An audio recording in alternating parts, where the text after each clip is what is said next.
Hi everyone, welcome back to another collection and PSA submission video. Today I'm just going to go over some of the recent additions to my collection, to my for sale inventory, and also um, one of the small PSA returns I'm going to be sending out in the coming week or so. So I just wanted to go over some things. You'll see big piles of cards here, and yeah, and the things that are stickered is my selling inventory.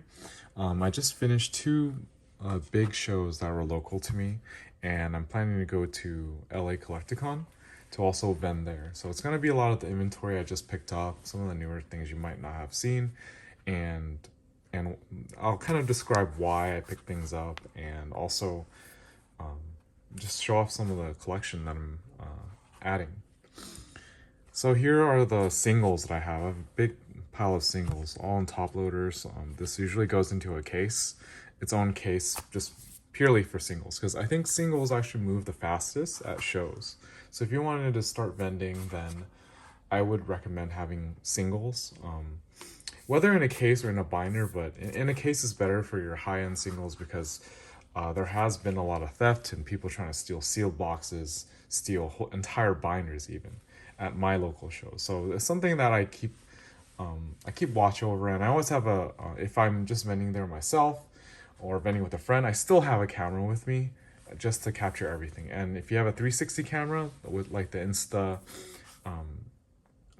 Insta 360 that I use, but the latest version is the 4, and you can get that at Costco for like $400, and it's really worth it if you plan to go vending or doing even vendor POVs, or going snowboarding, or if you do any action sports. That camera is just awesome and very durable too. But anyways, let's go over some of the singles I have. I pick up a lot of alt arts. If I can get these at 70-80%, I'm just really happy too. You'll see that like the Bubble Me is one of my favorites. All my alt arts are like kind of higher in value, but small value like $40 to $50 is also very nice to pick up. They do sell, albeit a little bit slowly than the really cheap stuff. 151, you'll see I have a lot of 151 cards, and these are all the kind of like the latest price. I do adjust before my shows too, but 151 is always a good hold. One card that I notice going up a lot are anything that has to do with Rocket or any of the Dark Charizards, Dark Blastoises. The prices are just going up in anticipation for the Rocket set that's coming out in Japan this year. So that's what I think of it.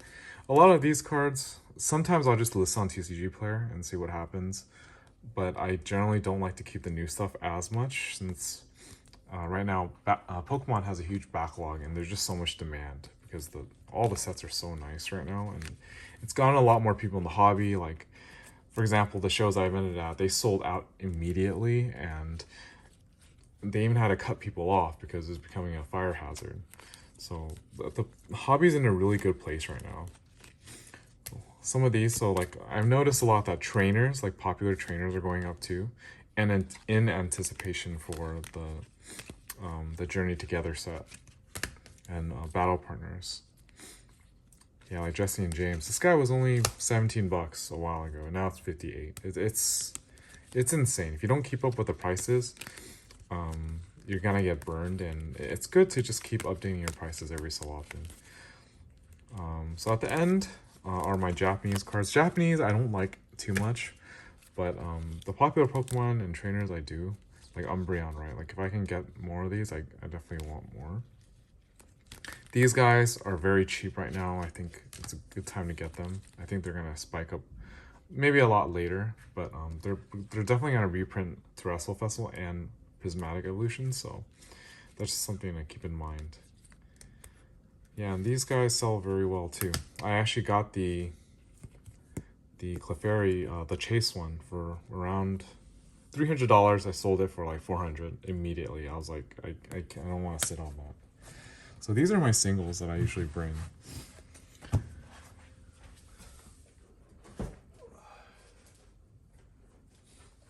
And now I'm going to go through my collection update. Actually, I'm going to go through some of the slabs I picked up too. These are the new ones I got. You'll see that I like putting slab protectors on, whether they're graded guards or something else. Got this new Rayquaza VMAX. A lot of these I bought for around 80%, like 70 to 80%. It could be 75 as well. Mewtwo looks good in this Abyss graded guard. I really like graded guard. And I actually sell them too. Got a Bulbasaur. Got a PSA 7 Neo Lugia. This one has a swirl at its mouth. Pretty nice. And this is the price that I'm trying to sell it at. This is really cool. I was able to get one of these for around...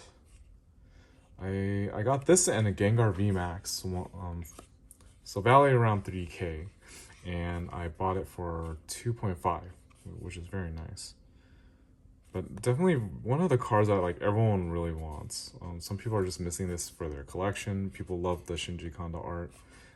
It's a card to kind of keep in mind. The Japanese one is still dirt cheap. It's only like 160 compared to 1.5K in English. So yeah, that's just something to keep in mind. I also got a Shining set from someone. I already sold 5 of them very quickly, but this is what I have left. Shining Charizard, Shining Raichu in a PSA 1. It's kind of funny. A Shining Gyarados in 6. Probably one of the more popular ones.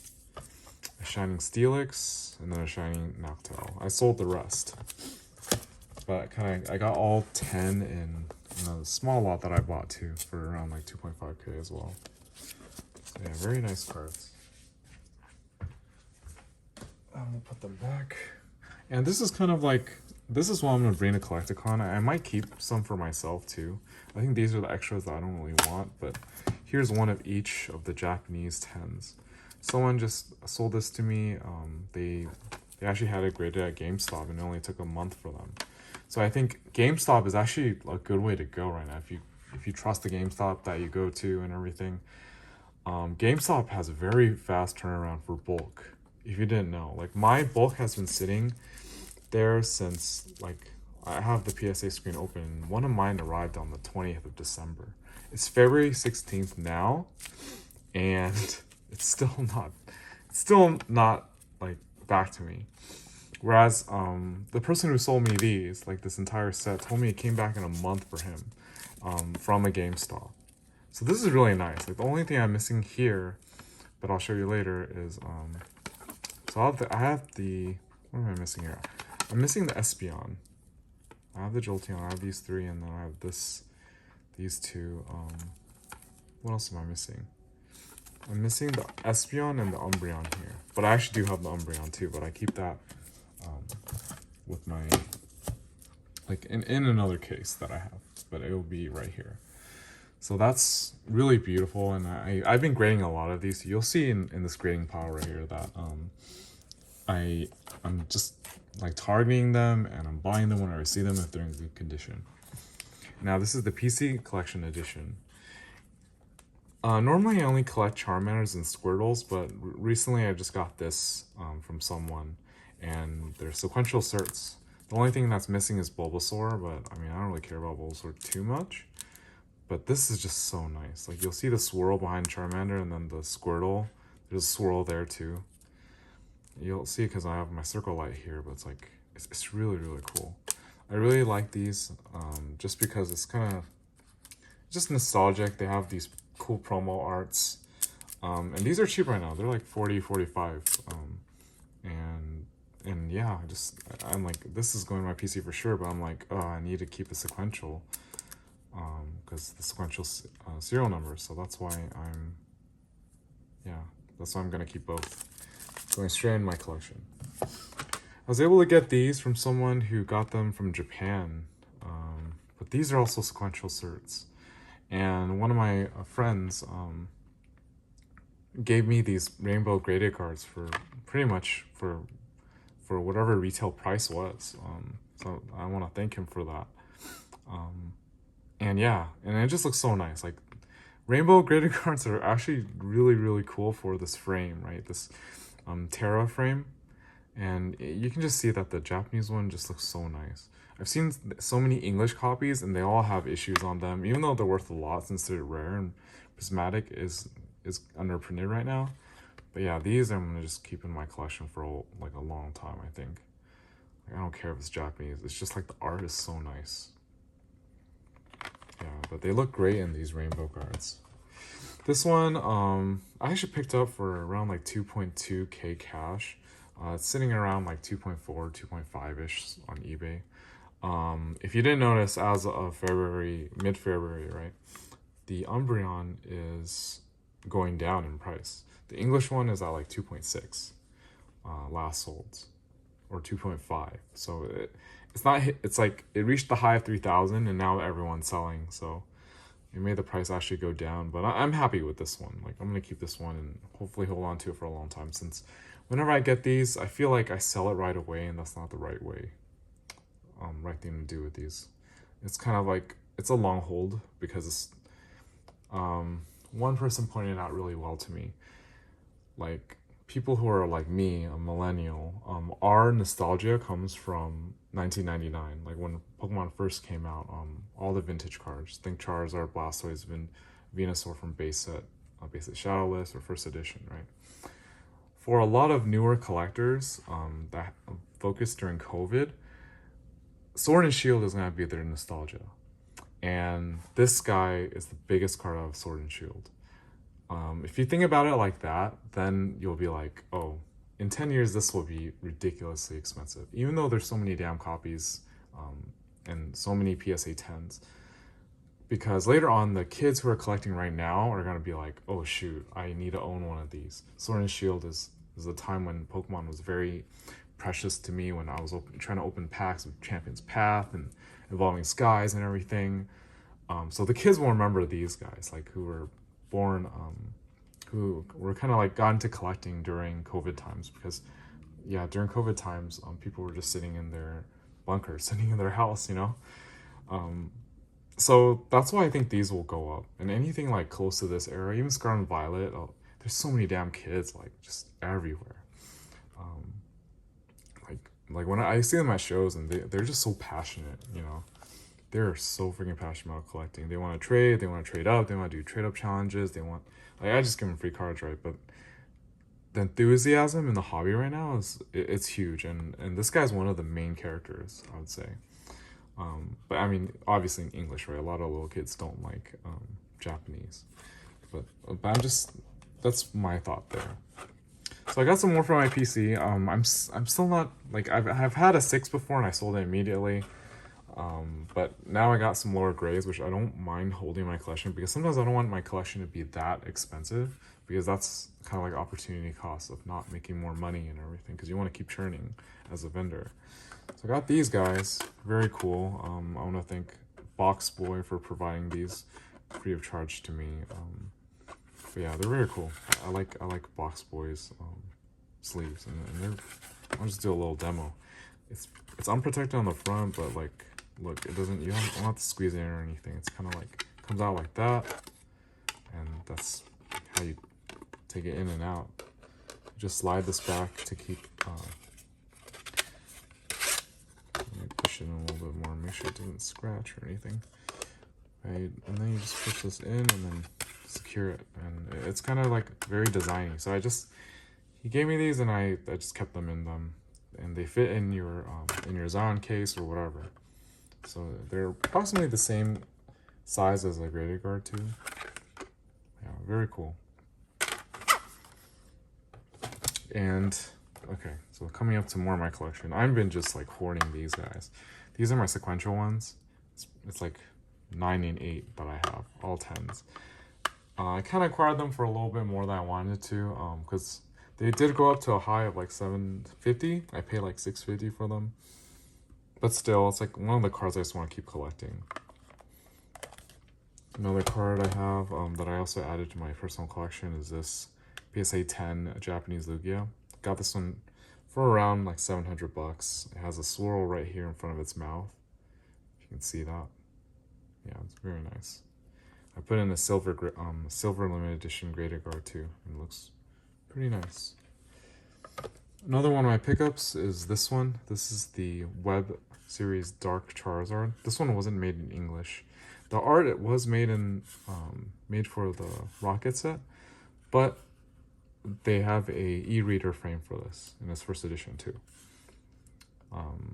So yeah, I don't have this. I never got this card, so I got it as an 8. I put in this black box boy guard. And Japanese has a like Japanese Rocket does have a Dark Charizard too, but this one's in the E-Raider frame. It's pretty cool. And it's like Cosmos Hollow. I don't remember if there's a. I don't think there was a swirl though. I got this one. This is number 8. Yeah, I got this for relatively cheap. I think market's around 1,000. I got it for like 850 from one of the people who sell to me.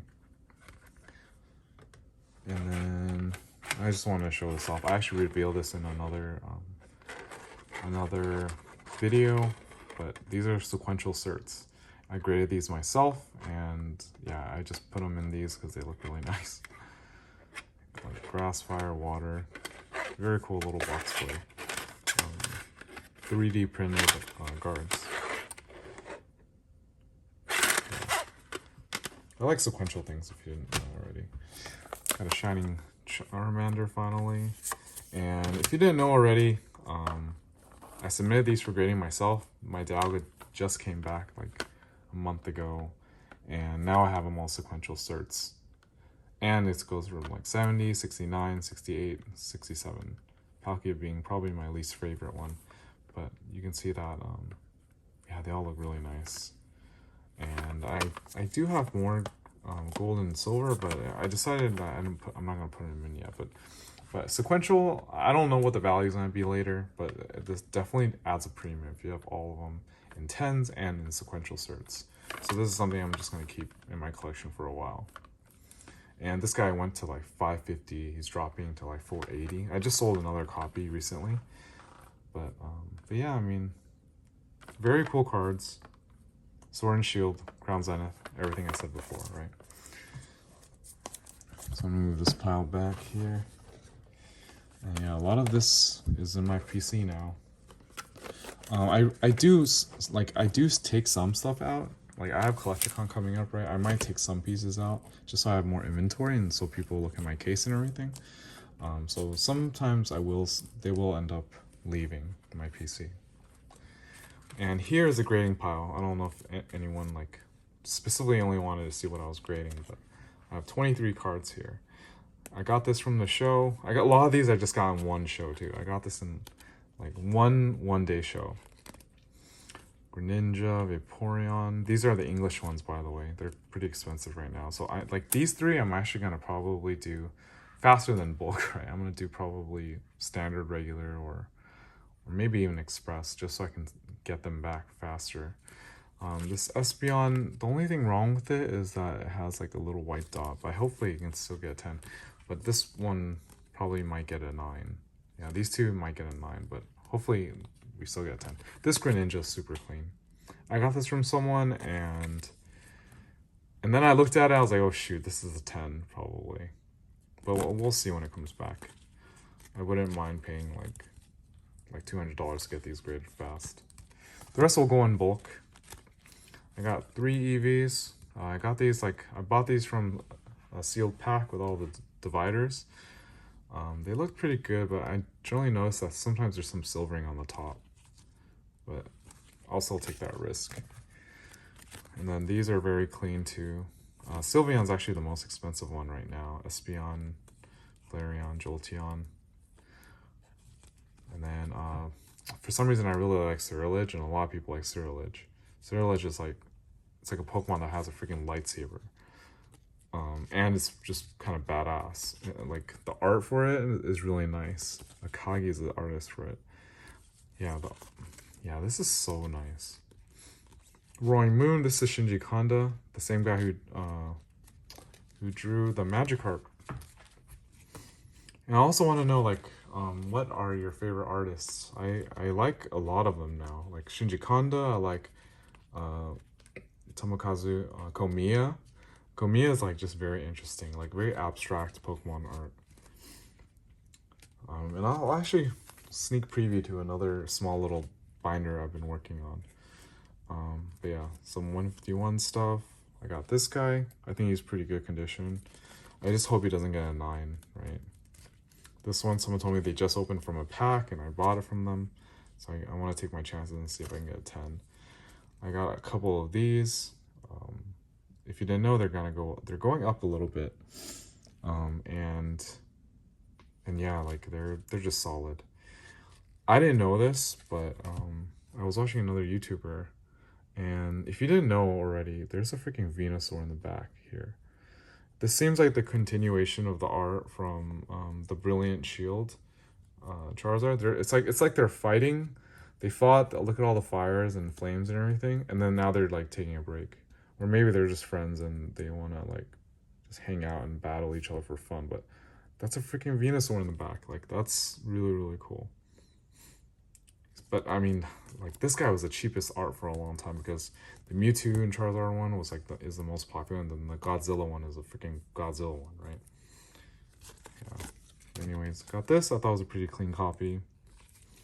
Some Sun and Moon, like one Piplup.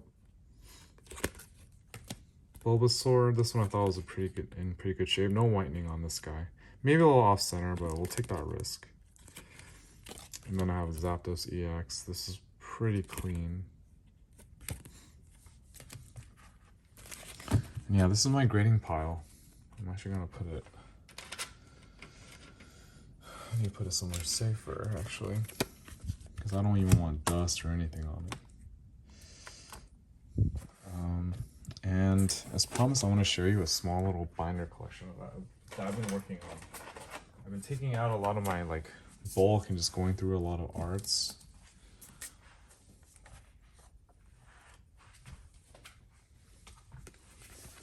And this is the small little, like it's like an artist binder. That's what I'm doing. Yeah, it's already open.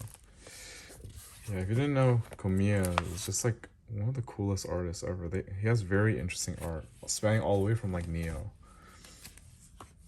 And yeah, these are all the foils that I have. Anything foil, I put it here. But yeah, you can see that the art's very unique. Drew the Komiya also drew like the Ghastly, Haunter, and Gengar from 151. That's the only thing that he drew from that set. Got this guy, the Snorlax and Eevee, also very cool. So yeah, this is going by type, and then yeah, like it goes back a while. And then these are the ones that are not hollow. Yeah, I'm just like adding on to them, right? There's some collectors who really like these. Like, look at this freaking Hypno. Isn't that kind of scary? So my goal is just have one of each thing and just add on to it. It's kind of fun. Yeah. Like, who remembers this from Neo era? This is also Komiya right here. Yeah, the artist I'm like looking at, and I might put in this binder, but this one's probably just only gonna be a Komiya. But I like Shinji Kanda. I like another one called Sao Sao. Sao Sao drew the Gengar alt art from Fusion Strike. And another person I kind of like is like, I think it's called, it's a she. Let me see if I can find it from this pile of cards that I have.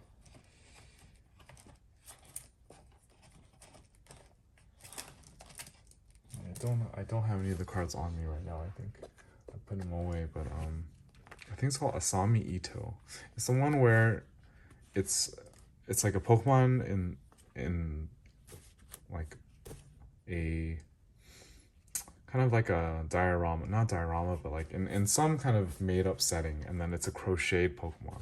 So it looks like it's a Pokemon art that someone probably put some lighting in and took a picture of, instead of like put paint and drew on it, right? Like they didn't illustrate it, they made it. And they're all crochet Pokemon. Like there's a really nice one here. Let me find it.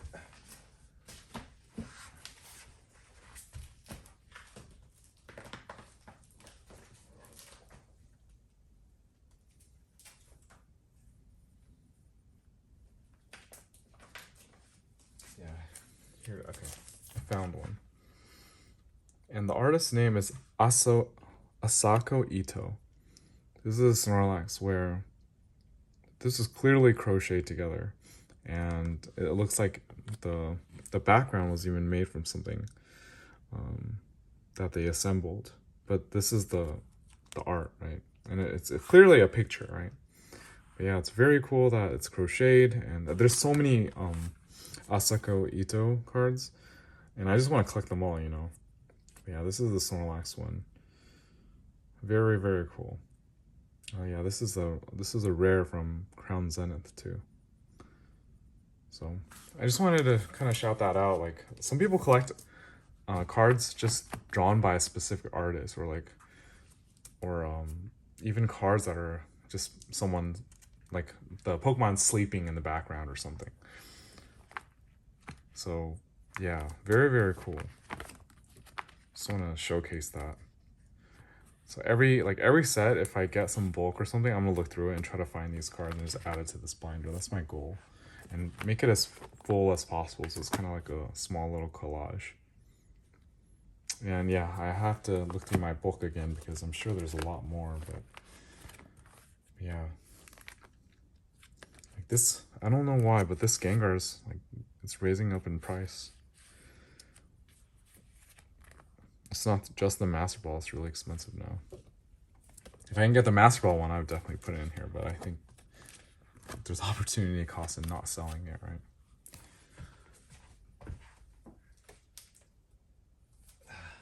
Okay, but yeah, so I hope you enjoyed listening to what I have in this series, and just let me know what you collect, what you like to sell, even if you want to get into selling. Like, you can ask me some questions, I'll try to respond. But thank you all for watching, and I'll see you all next time. If you go to Collectacon LA too, just find me at one of the booths. I'm Collector Sphere, and you should see me somewhere. But be sure to say hi. Thank you all, and see you all next time. Bye.